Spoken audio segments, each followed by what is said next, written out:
사도신경으로 우리의 신앙을 고백하겠습니다. 나는 전능하신 아버지 하나님 천지의 창조주를 믿습니다. 나는 그의 유일하신 아들 우리 주 예수 그리스도를 믿습니다. 그는 성령으로 잉태되어 동정녀 마리아에게서 나시고 본디오 빌라도에게 고난을 받아 십자가에 못 박혀 죽으시고 장사된 지 사흘 만에 죽은 자 가운데서 다시 살아나셨으며 하늘에 오르시어 전능하신 아버지 하나님 우편에 앉아 계시다가 거기로부터 살아있는 자와 죽은 자를 심판하러 오십니다. 나는 성령을 믿으며 거룩한 공교회와 성도의 교제와 죄를 용서받는 것과 몸의 부활과 영생을 믿습니다. 아멘. 하나님께서 오늘 우리에게 주시는 말씀은 민수기 36장입니다. 구약 성경 258쪽입니다. 민수기 36장을 교독하겠습니다. 요셉 자손의 종족 중 므낫세의 손자 마길의 아들 길앗 자손 종족들의 수령들이 나와 모세와 이스라엘 자손의 수령된 지휘관들 앞에서 말하여 이르되 여호와께서 우리 주에게 명령하사 이스라엘 자손에게 제비 뽑아 그 기업의 땅을 주게 하셨고 여호와께서 또 우리 주에게 명령하사 우리 형제 슬로보앗의 기업을 그의 딸들에게 주게 하셨은즉 그들이 만일 이스라엘 자손의 다른 지파들의 남자들의 아내가 되면 그들의 기업은 우리 조상의 기업에서 떨어져 나가고 그들이 속할 그 지파의 기업에 첨가되리니 그러면 우리가 제비 뽑은 기업에서 떨어져 나갈 것이요 이스라엘 자손의 희년을 당하여 그 기업이 그가 속한 지파에 첨가될 것이라. 그런즉 그들의 기업은 우리 조상 지파의 기업에서 아주 삭감되리이다. 모세가 여호와의 말씀으로 이스라엘 자손에게 명령하여 이르되 요셉 자손 지파의 말이 옳도다. 슬로보앗의 딸들에게 대한 여호와의 명령이 이러하니라. 이르시되 슬로보앗의 딸들은 마음대로 시집가려니와 오직 그 조상 지파의 종족에게로만 시집갈지니 그리하면 이스라엘 자손의 기업이 이 지파에서 저 지파로 옮기지 않고 이스라엘 자손이 다 각기 조상 지파의 기업을 지킬 것이니라 하셨나니 이스라엘 자손의 지파 중 그 기업을 이은 딸들은 모두 자기 조상 지파의 종족되는 사람의 아내가 될 것이라. 그리하면 이스라엘 자손이 각기 조상의 기업을 보전하게 되어 그 기업이 이 지파에서 저 지파로 옮기게 하지 아니하고 이스라엘 자손 지파가 각각 자기 기업을 지키리라. 슬로보앗의 딸들이 여호와께서 모세에게 명령하신 대로 행하니라. 슬로보앗의 딸 말라와 디르사와 호글라와 밀가와 노아가 다 그들의 숙부의 아들들의 아내가 되니라.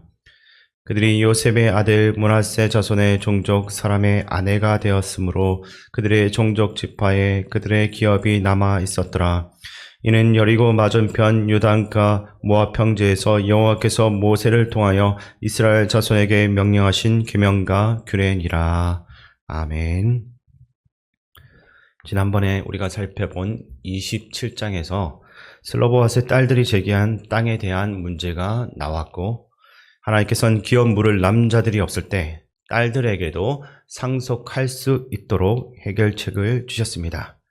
그리고 오늘 36장을 보게 되면 므낫세 지파가 제기한 땅의 문제가 나오고 있는 것을 우리가 볼 수 있습니다. 3절 말씀을 제가 읽어드리겠습니다.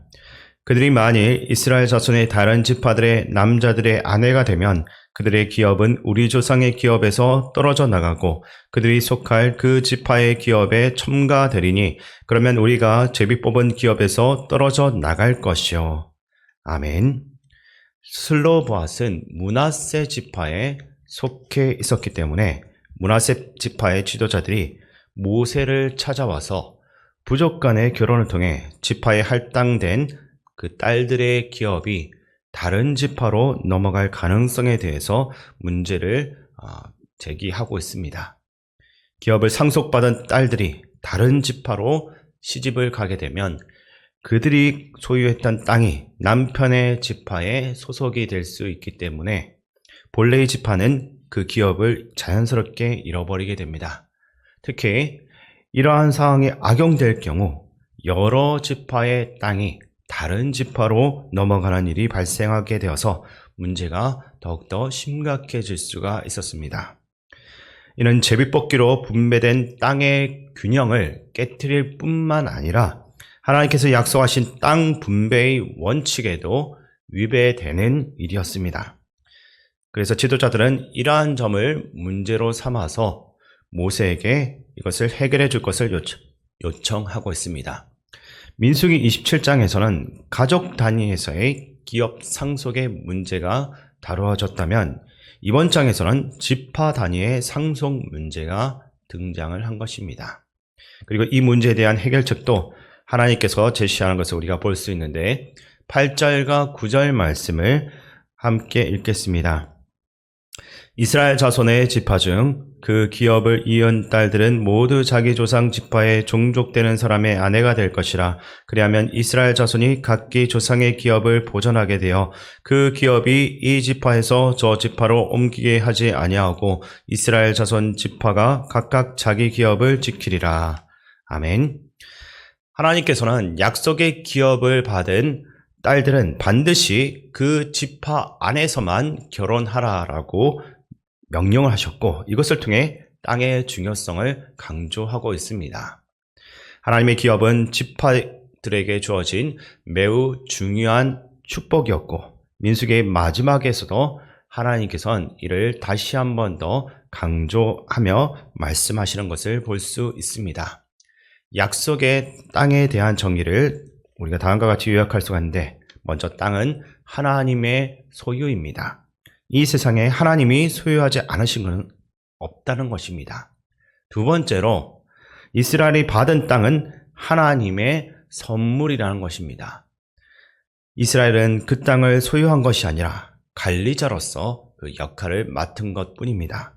하나님이 주셨기에 소유한 것이며 이것을 잘 관리해야 할 의무가 있었습니다. 세 번째로 하나님께서는 각 지파와 부족, 가족에게 허락하신 땅은 양도하거나 빼앗길 수 없다라는 것을 분명히 하셨습니다. 이스라엘 백성들에게 기업이 중요했던 것처럼 우리에게도 보이지 않는 영원한 기업이 주어졌습니다. 그 영원한 기업이 무엇이겠습니까? 바로 예수 그리스도입니다. 우리는 이 영원한 기업을 어떻게 생각하며 살아가고 있는지를 생각해 봐야 할 것입니다. 이스라엘 백성은 기업을 빼앗기지 않으려고 애썼고 그것을 소중히 여기며 유지하려고 했습니다. 우리도 영원하신 예수 그리스도를 가진 사람으로서 어떠한 마음 자세로 살아가야 할지 한번 생각해 보시기 바랍니다. 먼저 기억해야 할 것은 예수 그리스도는 하나님의 소유이지만 우리에게 주어졌다라는 사실입니다. 하나님께서 예수님을 이 땅에 보내셔야 할 이유도 십자가에서 죽게 할 이유도 우리를 통해서는 없었습니다. 그런데도 그렇게 하신 이유는 오직 하나님의 사랑 때문이었습니다. 우리는 그 사랑으로 인해서 은혜를 입은 것입니다. 그러니까 그 사랑에 감사하며 다른 이들에게도 사랑을 나누며 살아가야 하는 것입니다. 우리는 하나님의 소유가 아니었지만 이제 하나님의 소유된 백성이 되었습니다. 이것은 엄청난 특권이고 마치 국가대표로 부름받은 것과 같은 것입니다. 그러므로 우리는 하나님의 대표로서 매일의 삶 가운데 올림픽과 같은 경기를 치르고 있는 것과 같습니다. 따라서 우리의 삶에서 마주하는 작은 문제들을 해결하는 것에만 집중하는 것이 아니라 더 높은 목표인 하나님의 나라를 위해서 우리가 살아가야 할 것입니다. 하나님의 소유된 백성답게 또는 무엇을 위해 살아가야 하는지를 늘 기억하면서 살아가시기 바랍니다. 우리의 기업은 우리의 노력으로 얻으신 것이 결코 아닙니다. 전적으로 하나님의 선물입니다. 우리는 내가 믿었다라고 말할 수 있을지 모르겠지만 믿음의 주체도 하나님이신 것입니다. 하나님께서 믿음을 허락하지 않는다면 우리는 믿음을 가질 수도 또 하나님의 백성이 될 수도 없었을 것입니다. 그러므로 하나님이 주신 이 구원을 소중하게 여기며 청지기로서 신실하고 선하게 살아갈 수 있어야 하는 것입니다. 그리스도인은 구원이라는 예수 그리스도라는 선물을 얻은 사람들입니다. 그러나 바울은 빌립보서 2장 12절에서 항상 복종하고 두렵고 떨림으로 너희 구원을 이루라 라고 했습니다. 하나님께서 분명히 선물로 구원을 우리에게 주셨는데 왜 바울은 두렵고 떨림으로써 너희의 구원을 이루라 라고 말했겠습니까?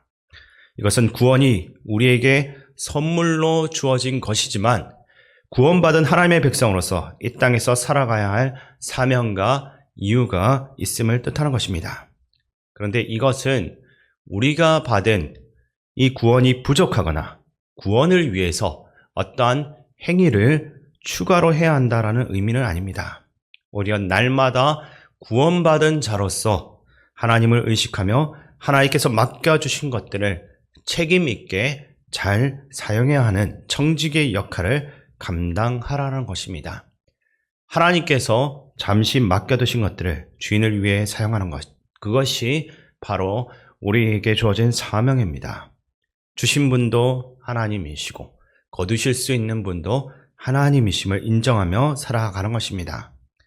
사람들은 하나님이 우리에게 얼마나 주셨는지를 따지고 내 기업이 다른 사람보다 얼마나 더 크고 좋은지를 비교하려고 합니다.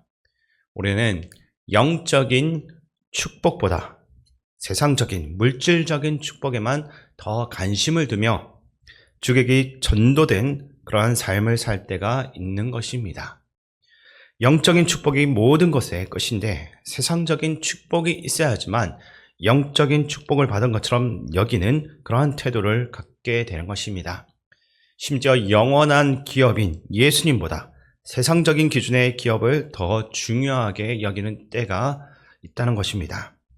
하나님 나라의 시민권을 가진 자답게 영원한 기업을 소중히 여기며 살아야 하지만 세상적인 것들을 더 소중하게 여기며 그것을 추구하고 또 그것을 즐기며 누리는 삶에만 집중하며 살고 있는 것은 아닌지 돌아보시기 바랍니다.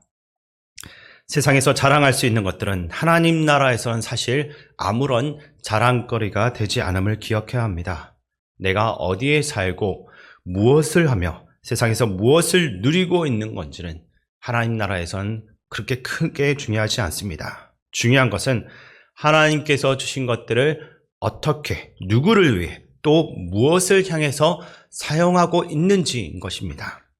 이스라엘 백성은 하나님이 주신 기업의 소중함을 알았지만 그들의 마음에는 다른 생각이 또 있었습니다. 민수기 32장에서 보셨던 것처럼 그들은 요단을 건너고 싶지 않습니다. 전쟁도 하고 싶지 않습니다. 그저 이 땅이 좋으니 여기서 살게 해주십시오라고 요청했습니다. 그들처럼 오늘날 우리도 기업은 차지하고 싶지만 전쟁을 치르는 삶은 어떻게든 피하고 싶은 마음이 있을 것입니다. 실리적이고 실질적인 믿음, 이성적이고 합리적인 신앙을 추구한다라고 하면서 축복은 받고 싶지만 말씀 따라 살고 싶지는 않은 모습이 오늘날에도 반복되고 있는 것입니다. 영원한 세계는 보장받고 싶지만 하나님의 백성으로서 살아가는 것은 어렵게 느끼고 신앙을 유산으로 다음 세대에게 물려주고 싶지만 정작 자신은 신앙적인 삶으로 살고 있지 않는 삶을 살 때가 있는 것입니다.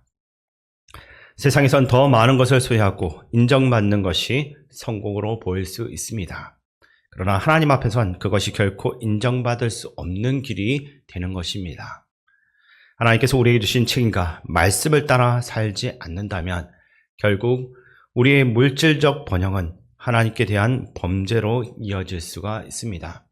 하나님을 잊어버린 백성은 결국 하나님의 경고대로 그 자녀들까지 잊히게 될 것입니다. 우리가 기억해야 할 것은 지금 누리는 풍요와 영광이 하나님을 떠나면 결국 우리의 치욕과 우리의 수치가 된다라는 사실입니다. 또한 우리는 마지막 때가 가까이 왔음을 기억해야 합니다. 언젠가 하나님께서 우리를 부르시는 날이 있습니다. 베드로전서 4장 7절은 만물의 마지막이 가까이 왔으니 그러므로 너희는 정신을 차리고 건신하여 기도하라 라고 했습니다.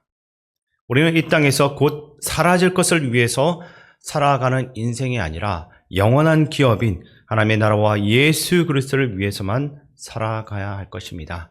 이 말씀을 마음에 새기며 하나님을 아는 지식 가운데 거하고 그분의 뜻에 순종하며 살아가는 하나님의 충성스러운 백성들이 다 될 수 있기를 주님의 이름으로 축원드립니다. 사랑의 하나님 아버지, 이스라엘 백성들이 기업의 소중함을 지키려 했던 것처럼 우리도 주님께서 주신 영원한 기업인 예수 그리스도를 이 땅 가운데 살아가면서 귀하게 여기며 살아가길 원합니다. 우리의 삶이 세상적인 성공이나 풍요가 아니라 하나님 나라와 그 의를 먼저 구하는 삶이 되게 하여 주시옵소서. 맡겨주신 모든 것들을 하나님의 뜻대로 사용하며 깨어 건신하여 기도하게 하시고 마지막 날까지 믿음 안에 거하는 삶이 되게 하여 주시옵소서. 우리에게 구원을 선물로 주신 하나님의 그 사랑에 감사드리며 또한 그 사랑을 세상 가운데 나눌 수 있는 삶을 살게 하여 주시옵소서. 우리와 늘 함께 하시고 우리를 사랑하시는 예수 그리스도의 이름으로 기도드립니다. 아멘. 주기도문으로 예배를 마치겠습니다. 하늘에 계신 우리 아버지의 이름을 거룩하게 하시며 아버지의 나라가 오게 하시며 아버지의 뜻이 하늘에서와 같이 땅에서도 이루어지게 하소서.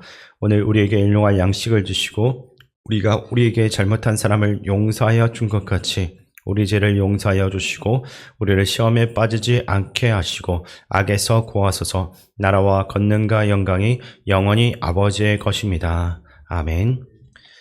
우리 이 시간 말씀을 가지고 기도할 때 먼저 하나님이 주신 영원한 기업을 소유한 사람답게 오직 하나님만을 위해서 살아가는 신실한 청지기가 될 수 있도록 기도하시고 마지막 때가 가까이 오는 가운데 두렵고 떨림으로써 구원을 이루는 삶을 살 수 있도록 기도하시기 바랍니다. 그리고 나라와 민족, 이 땅의 지도자들을 위해서 기도해 주시고 교회 어르신들과 한우들 회복 위해 기도해 주시고 군복무적인 청년들과 다음 세대 자녀들과 섬기는 선생님들 또 세계 각지에서 복음 전하기 위해서 헌신하고 있는 선교사님들과 담임 목사님을 위해서 함께 기도하며 나아가겠습니다.